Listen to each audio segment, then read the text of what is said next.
Монгол Улсын их хурлын даргын их болд Япон улсад хийж буй албан ёсны айлчлалын хүрээнд Япон улсын парламентын төлөөлөгчдийн танхимын дарга Оошима, зөвлөхүүдийн танхимын дарга Дата нартай уулзлаа. Уулзалтуудаар хоёр тал парламент хоорондын болон бусад салбарын харилцаа, хамтын ажиллагааны асуудлыг хөндөж ярилцлаа. За улсын их хурлын даргын их болд Япон улсын парламентын төлөөлөгчдийн танхимын даргатай хийсэн уулзалтынхаа эхэнд ноён Оошимагийн урилгаар албан ёсны айлчлал хийж буйдаа талархал илэрхийлээд манай улсын 3 дахь хөрш Япон улстай тогтоосон стратегийн түншлэлийн харилцааны төвшинг улам гүнзгийрүүлэн бүх салбарт өргөжүүлэн хөгжүүлэх нь манай гадаад бодлогын тэргүүлэх чиглэл байдаг хэмээн онцлон тэмдэглэлээ. Тэрбээр айлчлал Монгол Японы хооронд дипломат харилцаа тогтоосны 45 жилийн он хүрээнд болж буй онцлог юм. Анх дипломат харилцаа тогтоож байсан үеийнхтэй харьцуулах юм бол хамтын ажиллагаа богино хугацаанд маш хурдцтай хөгжиж байгаа сэтгэл хангалуун байдаг. Хоёр орны хооронд эхлээд иж бүрэн түншлэлээ. 1996 оноос стратегийн түншлэлийн гэх мэтээр харилцааны төвшин байнга урагшлан дэвшиж ирлээ. За Монгол улс дахь ардчилсан шинэтгэл өөрчлөлтийг гүнзгийрүүлэх, зах зээлийн харилцаанд шилжих зорилтыг хэрэгжүүлэхт ямагт туслан дэмжиж ирсэн та бүхэнд Монголын ард түмэн гүн талархалтай ханддаг гэлээ.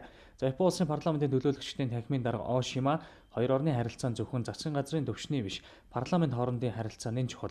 Таны айлчлал манай парламент хоорондын харилцааны хөгжил чухал түлхэц үзүүлнэ гэдэгт найдаж байна хэмээн үгийнхээ ихэнд тэмдэглэлээ. Тэрбээр 2011 онд Японд тохиолсон газар хөдлөлтийн гамшигын үеэр Монголын ард түмэн бидэнд чин сэтгэлийн тусламж үзүүлсэн. Энэ сайхан сэтгэлийн дэмжлэгийг та шадар сайдын хувьд зохион байгуулж байсан. Дараа нь Монгол Японы хооронд дипломат харилцаа тогтоосны 40 жилийн ойг тэмдэглэх ажлын эсэхийг та ахалж байсан. Тиймээс манай төр засаг ард түмэн танд ямагт гүн хүндэтгэлтэй ханддаг. Монгол улсын хөгжил дэвшлиг Японы засгийн газар ард түмэн түүний дотор парламент цаашдаж туслан дэмцээр байх болно гэлээ. За ноён Оошима би Аамурын нутгийн хүн. Тэнд Монголын тамирчид Токио 2020 Олимпиад оролцох бэлтгэлээ хангана гэж сонссон. Би мужийнхаа захиргаанд хандаж Монголын тамирчдад бүх талаар туслаж бэлтгэлээ сайн хангах боломж нөхцөлийг бүрдүүлж өгөөрэй гэж захина гэлээ. За улсын хурлын даргын хувьд хоёр орны худалдаа эдийн засаг болон бусад салбарын хамтын ажиллагаа амжилттай хөгжөхөд хууль эрх зүйн таатай орчин чухал. Тиймээс парламентын гишүүдийг харилцан айлчлуулж, туршлага сургамжаа хуваалцах, парламент дахь бүлгүүд болон тамгын газруудын хамтын ажиллагааг идэвхжүүлэх нь бидний нэг гол зорилго байх ёстой. Манай хоёр орны хооронд 2016 онд эдийн засгийн түншлэлийн хэлэлцээр байгуулагдсан бизнес эрхлэгчдийг давхар татвараас чөлөөлөх эрх зүйн орчин бүрдүүлэхэд Монгол улсын их хурл анхаарч байгаа гэж тэмдэглэлээ.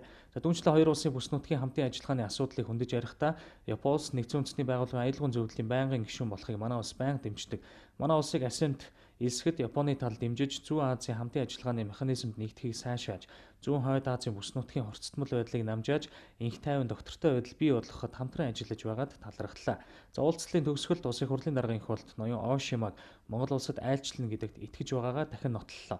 За урилгыг талархан хүлээж авч Монголд очихыг чин сэтгэлээсээ хүсэж байгаагаа ноён Оошима энэ үеэр илэрхийлсэн юм а.